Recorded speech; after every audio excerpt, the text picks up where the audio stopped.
Hamilton found a new issue on the W14. After struggling to find the right pace at the Saudi Arabian Grand Prix, Lewis Hamilton is hoping Mercedes can provide some swift updates to their underperforming W14. He was unable to match George Russell in qualifying, but managed to find some ground and finish P5 on race day. He did, however, find a new issue on the W14 and warned about it. Will Mercedes listen this time? Stick around to the end of the video to find out. The Saudi Arabian GP was boring to say the least. Another dominating race from Red Bull saw their two drivers Perez and Verstappen finish number 1 and number 2 respectively. The interesting bits happened outside of the track and on the radio. Mercedes had an average race with Russell and Hamilton both finishing right outside the podium, with the younger Briton taking P4 and the 7-time world champion taking P5. Hamilton looked extremely downbeat throughout most of the F1 Saudi Arabian Grand Prix and has not appeared as comfortable in the W14 as Russell in the first 2 Grand Prix of the season. Can this be attributed to the fact that he warned Mercedes earlier about what they should do about the car? Or maybe the W14 really does not suit Hamilton's style?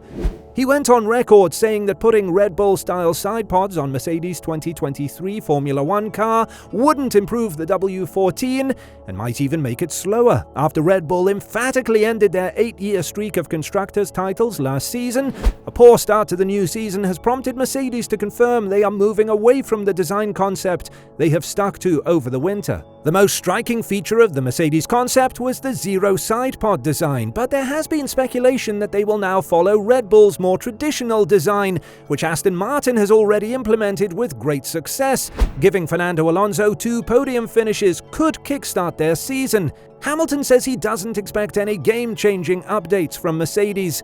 I think we have what we have, and we'll keep trying to work on that and extract more from it, and we'll see how quickly that can happen, or if that's possible with the concept that we have, said the 7-time world champion.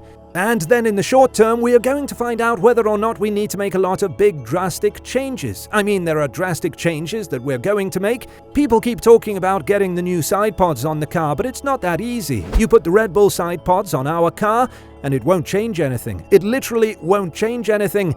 It might even slow down. After frustration with his car's performance in the season opener in Bahrain in early March, Hamilton made headlines when he publicly criticized his team for not listening to him about the development of their car. Despite reflecting in Saudi Arabia that he might have chosen the wrong words and reiterating his desire to stay with the team beyond the end of his current contract at the end of this season, the 38-year-old maintains his views on car development proved correct. Hamilton said he is someone who always strives to be right, but he acknowledges that he is not always correct. However, in this situation, he was proven right, which gave him a sense of satisfaction in saying, "I told you so." He believes that the performance of the car is a collaborative effort between him and the team.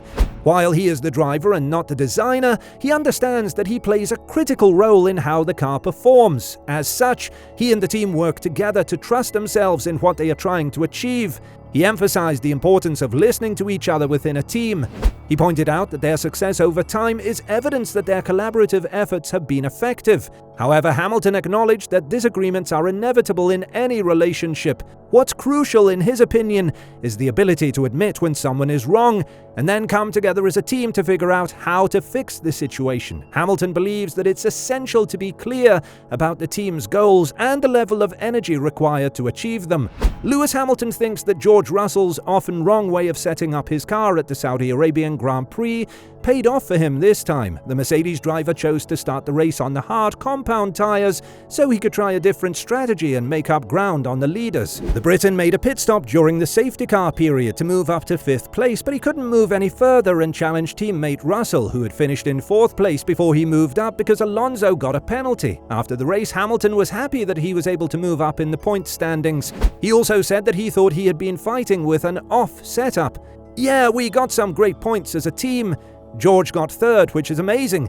I went forwards, which is always the hope, is that you go at least forwards, 1 foot in front of the other. So I'm really grateful to have come from 7th to 5th, Hamilton told Sky after the race. The strategy just didn't really work out for me.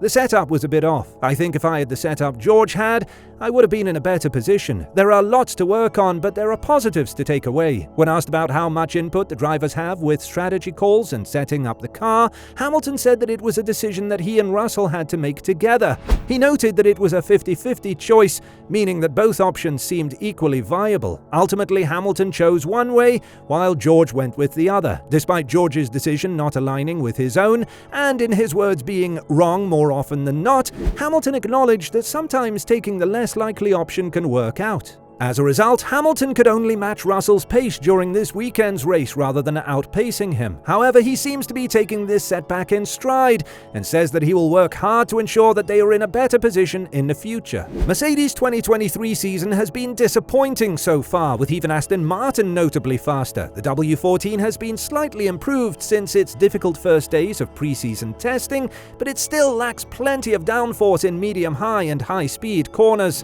This was exposed in both Bahrain and Jeddah. Hamilton had something to say about this as well, saying, "We lack downforce, especially at the rear. The more stable that part of the car becomes, the more comfortable I will feel driving the W14." George Russell has given similar comments, explaining that their weakness is simply lack of downforce, but they are working in the right direction. The positive steps George Russell is referring to are partly thanks to a floor update Mercedes introduced in Saudi Arabia. Toto Wolff has described the W14's recent upgrades as changes which won't change the cards on the table, but he can start to take us in the right direction. Mercedes' Jeddah update package included a change in the inlet area of the Venturi channels, which now has less curvature, with the aim of improving the performance of the diffuser. It worked positively and was worth just over 1/10 per lap. Russell has received these changes positively, although Lewis Hamilton has made no secret about his discomfort. However, Lewis Hamilton has attributed some of his struggles to an incorrect setup choice, with his W14 proving too unstable in fast corners. More information has come out about the problems that happened while the W14 was being made in the wind tunnel over the winter. Mercedes has tried to learn more about this problem by scanning both the scale models used in the tunnel and the real cars in the factory. It has come to light that some of the scale models used in the wind tunnel were wrong and went beyond what was needed. Not only have these problems slowed down the development of the W14, as we reported during the winter, but they have also caused problems in terms of correlation. After that, some of the people who worked in this area were fired.